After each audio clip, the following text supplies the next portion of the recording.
This video, we got a gameplay for you. I'm going to be rocking the 4-3 even 6-1 defense out of the Vikings defensive playbook. Pretty excited for this defense. I feel like I've found some cool things out of it that I'm going to be doing in this video. So if you guys want to get my updated 4-3 even 6-1 defensive ebook, it is in our school community, as is all of my Madden offensive and defensive ebooks, as well as our college football 25 offensive and defensive ebooks. So if you want to get access to that, again, that link is going to be down in the description below. And as I said, I really like what I'm doing out of 6-1 right now, so we'll see how it goes this game. But in general, as a whole, I just feel like I'm playing pretty decent defense out of this. And I think it's fairly simple. That's why I like it, is because it's a fairly simple defense to run. And it does a really good job against the run. It constrains the pass. It makes them work. There's a lot of real, I think, valuable elements of this defense. So starting out here, we're just going to do a little cover two, in case he does play action, which he just did. Rally and tackle. And I'll tell you, 4-3 even 6-1, I just like the layout of the formation. Formations like 4-3 even 6-1, 3-4 odd, dime 3-2, dime 1-4-6. Formations like that have always really, I just feel like been a lot of fun for me to utilize, because they are so simple to run. So anyway, here, try a little coverage defense. What I like about these defenses is they are symmetrical. I think that's a big deal. Here, let's just man this guy up here. I'm going to shade outside, trying to get some quick pressure. And good read by my opponent, honestly. I should have probably dropped the coverage down. I think I'm going to play a little bit more basic here. Let's see if this blitz can come in. I kind of messed it up, honestly. We'll have to figure that out. But yeah, I really like this defense. I don't love it against what he's doing, like 5 wide sets, but I do like it against pretty much anything else. So, anyhow. I really like it against formations like this. This is kind of why I wanted to run this defense, is because it just really bags formations. Of course, I say that he throws a touchdown because I didn't deep half, but good read by my opponent. It does do a really good job against under center type stuff. We didn't do a great job there just with our coverage on the back end of the blitz, but the blitz was fine.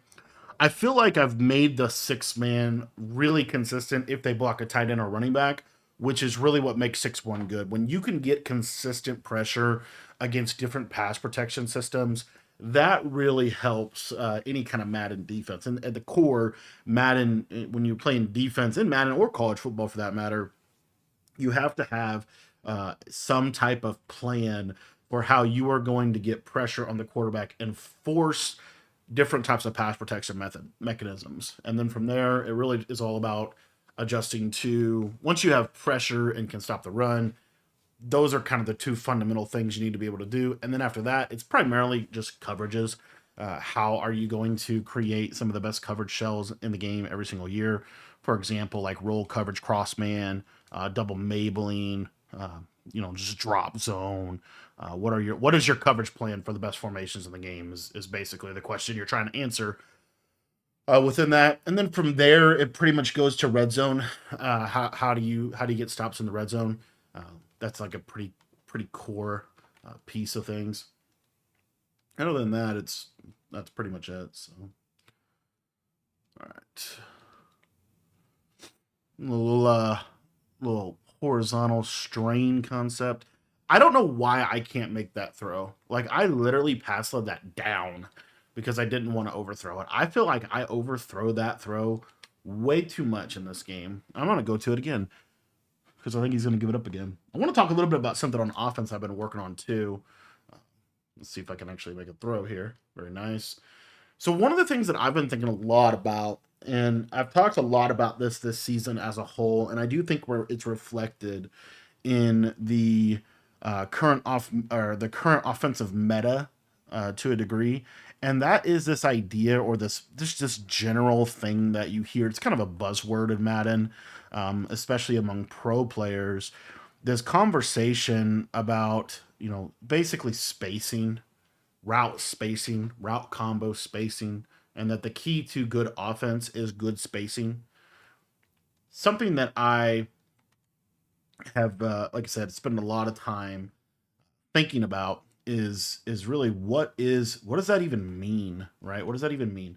at its core. And so, again, I've been just thinking a lot about it. The best kind of explanation, if you will, that I can give is when you're designing a play, you want your play to have a core concept, right? So typically a concept is like a high low or a strain on a certain defender. So for example, a flat zig combination. That would be an example. Or like in here, a zig post, and then I can do a lot with the running back. I can run him on a Texas if I'm thinking more of a man look, could be potential. There's just a lot of things I can do with it. I'd love if we could catch the ball. That'd be just fantastic. But then the other thing is, so you want your route combos to have some type of concept that you're trying to, basically attack. Like that is ultimately like one of the core elements like of offense, right? Simultaneously though, really what I think you're trying to do is you're trying to take the routes on the field and you're trying to put routes that can attack the most amount of areas possible because that will then force the defense to defend the whole field, the entirety of the field. A good route combo is a combo that can attack a significant variety of the field. So as you see, like this route combo to me is actually pretty decent. We're attacking the right flat, the left flat. We're attacking the underneath middle. We're attacking the seam on the right. We're attacking the deep vertical. You know what I mean? And then also, I do think in Madden it is important. I think this is a real life principle as well. I'm not 100% sure, but it's just this idea of having the capability within the play to attack a variety of man coverage concepts. I think that is so important.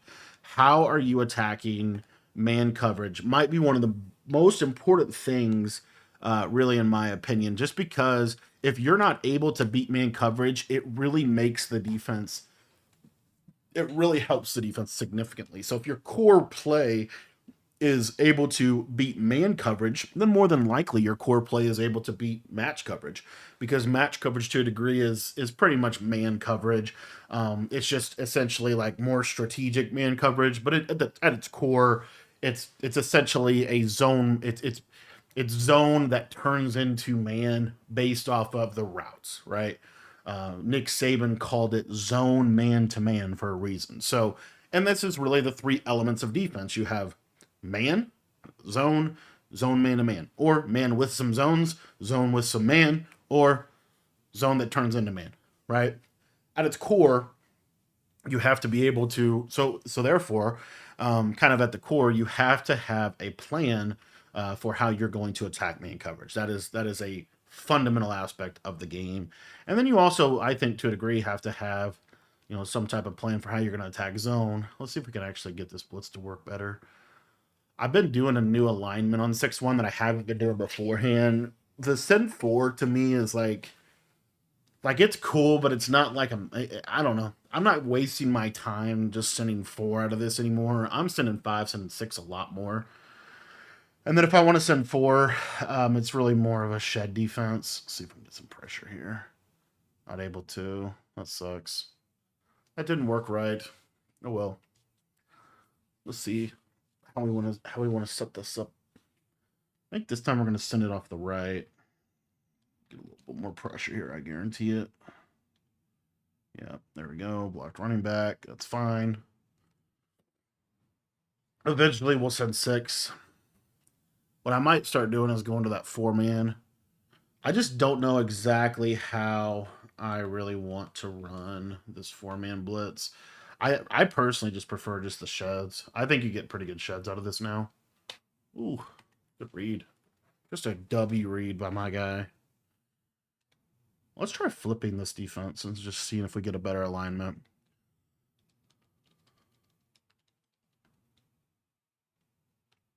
Send everybody. Let's take a look at that. Replay. See if the blitz came in. I don't love how that actually looked. Yeah, that was not good enough. All right, so you don't want to flip a defense. Okay, just wanted to check that.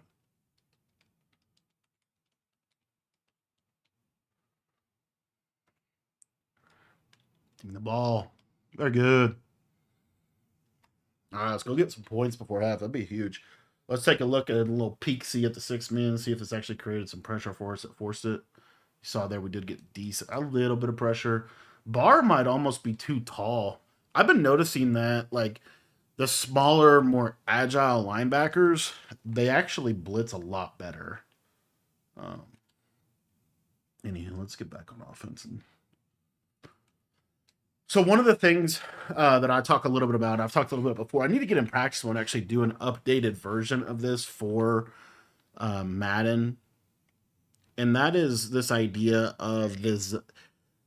Some people call it like the 10 zones or the 15 zones. It could be 10 or 15 based on how you define it. But essentially, what it is it's about levels of the field. So, for example, like right here, a level of the field for me to be able to attack here. Let me see if I can actually run this play like this. I kind of like this play like this. Is the 10 and under is like the underneath area of the field. Okay, underneath area of the field. Can I catch that, please? Thank you. That's a huge. I need that route to be good. So the first 10 yards, like 10 and under, is essentially like a flat route, a drag route, like a speed out. Those are essentially, one of the areas of the field. But then you get into this like 10 to 20 yard range, and I think the game is mainly won in that area. The 10 to 20 yard range to me is so important to be able to attack in an offense. And I actually think this is a professional passing principle that you'll see in the NFL, especially in the NFL. You'll see it a little bit in college, but you definitely see it in the NFL. This idea of what is our actual system or plan for attacking kind of the deep area or the intermediate area of the field. And the reason why is because I actually relate it to the NBA a little bit. Is in the NBA, the easiest shots, in my opinion, to be able to make consistently are a layup or a dunk, right? Because you're just laying the ball up. It's not that difficult. Or so a layup or a dunk, or actually decent defense there. I had the speed out, but I didn't think I would. So a layup or a dunk, or a three wide open three, like a catch and shoot corner three, like 3 pointers in general. Those are the easiest shots to be able to make in the NBA, in my opinion. The hardest shots that require the most difficulty, and the shots, ironically, that I feel like some of the best players in the game are able to shoot consistently are the oh, that didn't work out. I'm actually just going to take my 3 here just based on how the game's going. I think I do get ball at half. I always want to go for this, but I do think I get ball at half, so I'm going to try to just play a little bit more strategic here. So the hardest shots in the NBA, in my opinion, are the mid-range shots where they hedge off the screen and you've got to like dribble into the middle of the range, and they're going to take the layup away, so they're going to make you shoot that mid-range jumper, that in-between space. And you see consistently players like one of the key players on any NBA team is that two-way player, that forward, that small, like LeBron James or Kevin Durant or Devin Booker to a degree, that kind of two-way player, Jason Tatum, Jalen Brown. Those players are so critical because that's where most of their damage is going to be done. If you think about most defenses in the game, the layups. A good defense in the NBA is going to take away the layup throws, and they're going to take away the layup throws, and they're going to take away the 3 pointers, like generally speaking, right? So again, a good rule of thumb for defense, in my opinion, is also kind of that. Like if you think about it in Madden, what are the easiest? What would be the Madden version of a 3 pointer in the NBA? To me, it's the one play touchdowns. It's the big hitters over the top, the bombs, the give up blow a coverage, give up a streak. In this year's game, I think seam streaks are kind of that as well. Like they're essentially kind of like the wide open three. Like they're a big hitting play, but at its core, it's kind of like it's to a degree, it's like wide open, if you will. where it's easier to see those reads. And then the second one is the layup throws. So what's the example of a layup throw in Madden? In Madden, a layup throw to me is any route under 10 yards. It's the flat routes, it's the quick throws, because those routes can beat the blitz easy. And so anyway, my basic idea with saying all that is to say I think the best offenses in Madden are going to do the majority when they go against the best defenses in Madden, they're going to do the majority of their damage in that intermediate area of the field, which is about that 10 to 20 yard section of passing. Those you've got to force your opponent to defend those routes, and those when can hit consistently, they open up the additional routes. That to me is kind of to a degree like a little bit of a way that I see this kind of concept. So, anywho, just food for thought. I think in general, the majority of the ability in Madden to attack is to attack kind of those intermediate routes, which would be short post routes, corner routes, crosser routes, um, running back wheel routes, right? Those are really where we're gonna see that all play out. So anyway, just kind of some food for thought, and then being able to do that, I think while getting blitzed is also kind of hard. So like right there, setting pressure, like being strong in the pocket, not being worried about that, I think is also key. Try this play out a little bit. He's gonna send some pressure at me here. So, oh gosh, got yummed out. Did he just get a defensive tackle A gap? Is he like usering the defensive tackle? All right, let's go to Wysale. We're gonna use some little blocked running back features here, and I think we're gonna do a little speed out, get a little press on the right side. This should be a touchdown. A touchdown or incompletion is what I'm looking for here. Very good. And again, that would like to me that would be an example of like a 3 pointer because I saw it easy. I saw it open early. It was to a degree like wide open. Like I didn't have to like you know what I mean? It was really just warm out. Can I make the shot or not? Whereas the mid range to me is the hardest shot to make in the game because if you normally it's off the dribble, whereas most threes now a little bit different now, but generally most threes are kind of catch and shoot or step back threes, whereas most mid range shots or floaters, if you will, those are like off the dribble, moving forward momentum, have to stop and pop type of shots. So anyway, that's just kind of my like 2 cents of like how do you relate the two. I think this would be one way that I do. So anywho, that's kind of what I like to do. You're gonna see the 6 man start to really hum. Like I said, I really think I figured out this. Not figured. I mean, I think I just really like what I'm doing on 6-1 right now. I think when you can get a consistent 5-on-5 or 6 man, like you get some real nice ways to be able to play defense in the game when you're able to hit this consistently. And the nice thing about 6-1 and 3-4 odd, in my opinion, is the blitz is a lot faster. Like the blitz cut, like just in terms of like how fast the blitz actually comes in, I think is fairly a lot like just significantly faster. Um, as you saw right there, like you basically have time to throw a quick slant, which is also if you think principally about how do we take away the 3 pointers and the layups defensively, kind of using that same analogy and just kind of some of the things we've been talking about. One of the things that I think this defense allows you to do is you could take away the big plays, and then also like this kind of coverage shell, it takes away a lot of the quick throws, and so you want to just like an offense, you want to kind of really have the capability within your offense to attack kind of that area of the field that we were just talking about. Simultaneously, defensively, you want to force them to have to attack that area of the field, and you want to do that while sending a significant amount of pressure on them, right? I think those are two key elements as well. So, anyway, we're starting to really cook up on this cover zero defense, and he's going to get out of here. Thanks for watching the video. If you want to get access to any of my full Madden or College Football 25 offensive or defensive ebooks, that is in our school community, and that link is going to be in the description below. $10 get you access to everything I know about both games. Thanks for watching, boys.